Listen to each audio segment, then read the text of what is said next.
Oui, je voudrais mettre en garde tous nos auditeurs contre le terrible danger qui nous menace ce week-end.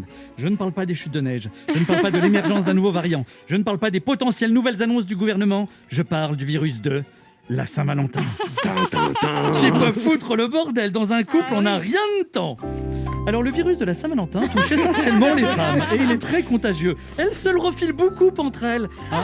Il s'attrape généralement à l'âge adulte, mais il se développe davantage chez les femmes qui ont regardé beaucoup de contes de fées quand elles étaient jeunes. Messieurs, plus que jamais, je vous le dis, Nous sommes en guerre.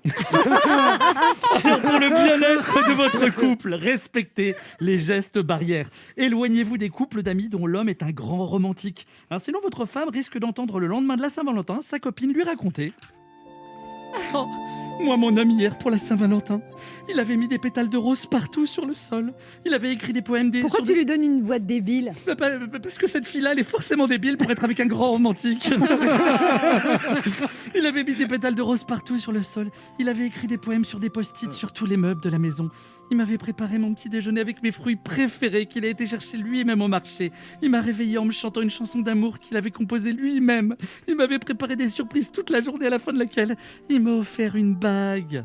Moi, je fréquente pas ces gens-là. Hein, du coup, je sais que ma femme, le lendemain, dira: Oh, moi, Sacha, pour la Saint-Valentin, il a été génial.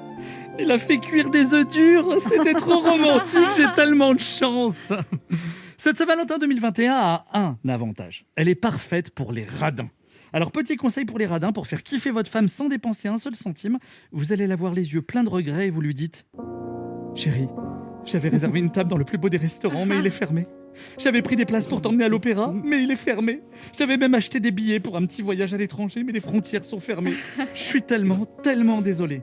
Et si vous êtes la femme d'un radin, répondez-lui: Chérie, ce soir, je voulais faire l'amour avec toi, mais c'est fermé. Je suis tellement désolé.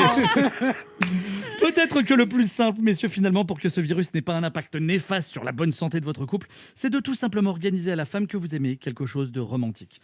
Alors, je sais que je suis peut-être pas un exemple à suivre, mais moi, pour la surprendre un peu ce week-end, je pense qu'on va essayer d'aller dîner en couple dans un resto clandestin. Alors, bien sûr, faudra pas qu'on se fasse choper par la police, hein. Et puis surtout, faudra pas qu'on se fasse choper par ma femme. Allez, bonne Saint-Valentin à tous.